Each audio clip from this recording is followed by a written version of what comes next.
Now, Slippy was just a joke. I mean, it's clear that if you want to add another Star Fox character, Crystal is the way to go.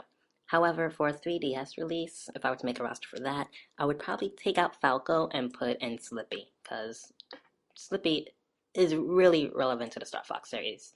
And he's a candidate. He really is. Although there's better choices, he was a candidate. Um, Next up we have Baby Mario. Now you will only play as Baby Mario, but Baby Luigi would act sort of like a weapon for Baby Mario. They are a duo. Um, there is the fact that they use hammers, and the Ice Climbers already use hammers. That's a good thing because it makes them easier to program if you want to make them similar to Ice Climbers, um, but not a clone, of course, not a clone.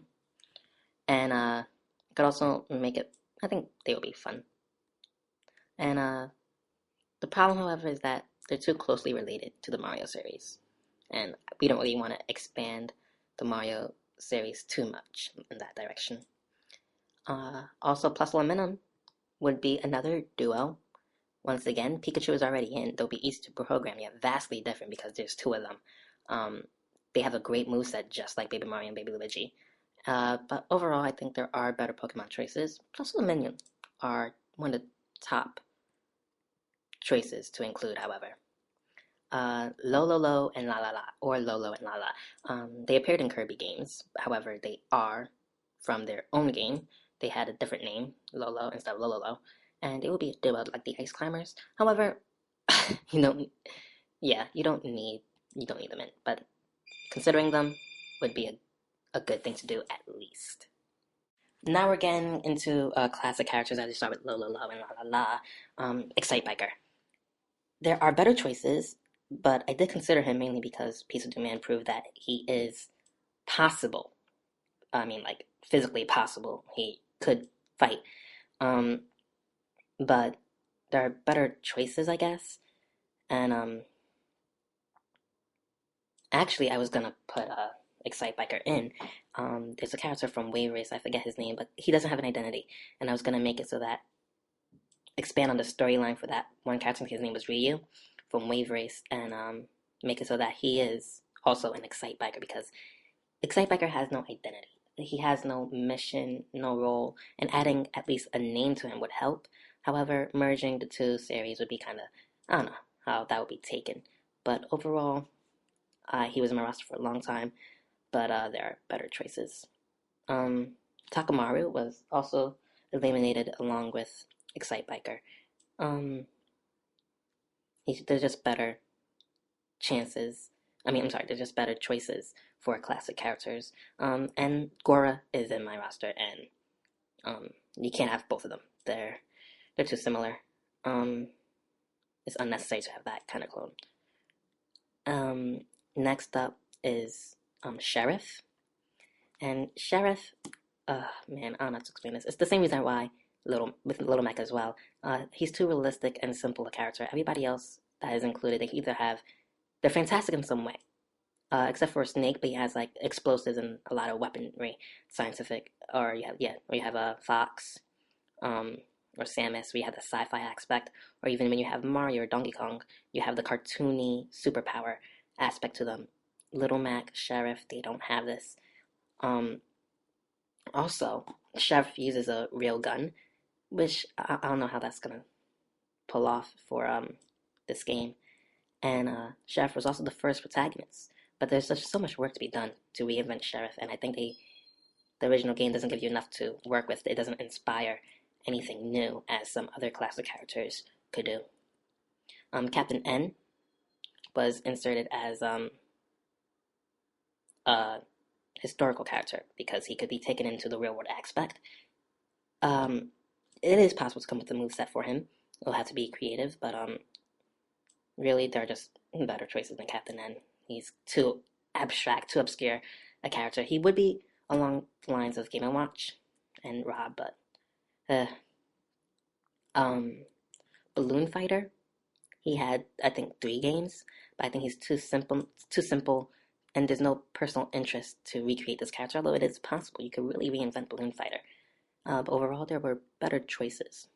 Um, Next up, I took out my roster Mike Jones. Well, he was never actually in my roster, but I did consider Mike Jones. from Star Tropics. It was a small classic series. Um, the boss Zoda, I feel like I should at least add him um, into my boss roster if there's room, because I think if you can't have a character, and it is possible still for their boss to be included, or it's just as the same way it's possible for an assist trophy to be included. Um, Now he uses a yo-yo, a bat, and bananas to fight. I think that's what he used in his game. It was sort of similar to The Legend of Zelda, by the way. Um, yeah, that looks like Ness mixed with a little bit of Diddy Kong in there, and it could be interesting making a move set more based around the yo-yo. I mean, Ness only has two smash moves, but his yo-yos are fun. But I don't know. Mike Jones, and also his name is Mike Jones, and that also discouraged me from putting him in the game. Think of all the internet memes that would arrive from that coincidence. So next up is Claus. Again, into the expansion characters that I didn't include. Um, and really, Claus was just cut due to the fact that there was competition for the spaces. Um, that's what it comes down to. Earthbound Mother doesn't need a third character. It also really doesn't need an antagonist. You have to save the antagonist for the more major series, and it seems like that's what they did in Melee and Brawl, and I totally appreciate and agree with that. Uh, Soth and Micaiah. I really wanted to add Soth in Fire Emblem. I never played a Fire Emblem game, but they do deserve a third character. But once again, due to the competition, I cut them out. I favor Soth over Micaiah. And actually, Soth will be similar in style to Sheik with more heavy blows, and I thought that would be really cool. Micaiah will be similar to Zelda. Um, the Zelda Sheik thing, Micaiah Soth thing is just a coincidence, but Micaiah would be similar to Zelda, and I don't think that's completely necessary to have that female using magic kind of thing. But Nana. Okay, forget I even said that. Ray MK2 is another one that I've taken out.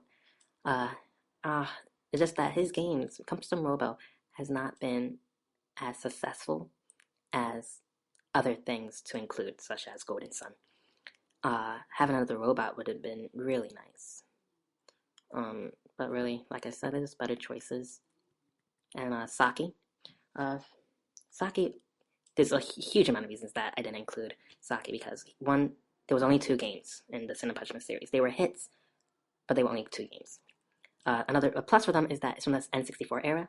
It's also from the Wii era, and that's not really represented uh, as there's classic characters, but when you get to the point of SSB4, N64 would be considered classic, or like a mid era kind of thing. Either way, Saki would not be considered because a classic character because of the Wii game. Also, Saki would not bring anything new.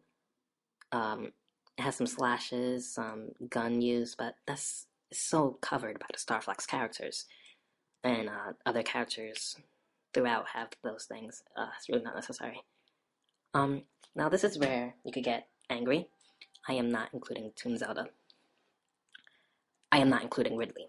It was rough. Maybe I made some bad decisions when it comes to Toon Zelda and Ridley not being in. But when it comes to Ridley, I will address this in a later video. Ridley, I'm sorry. It's just he's too big. It's not the fact that he's too big. It's the tone of Ridley that comes from within who Ridley is within the Metroid series. It just doesn't work to be playable without him first. He just doesn't work to be playable.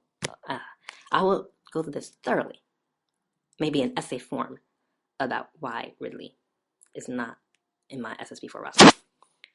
And yeah, Toon Zelda, however, it's not on my roster. I didn't think it was going to be necessary.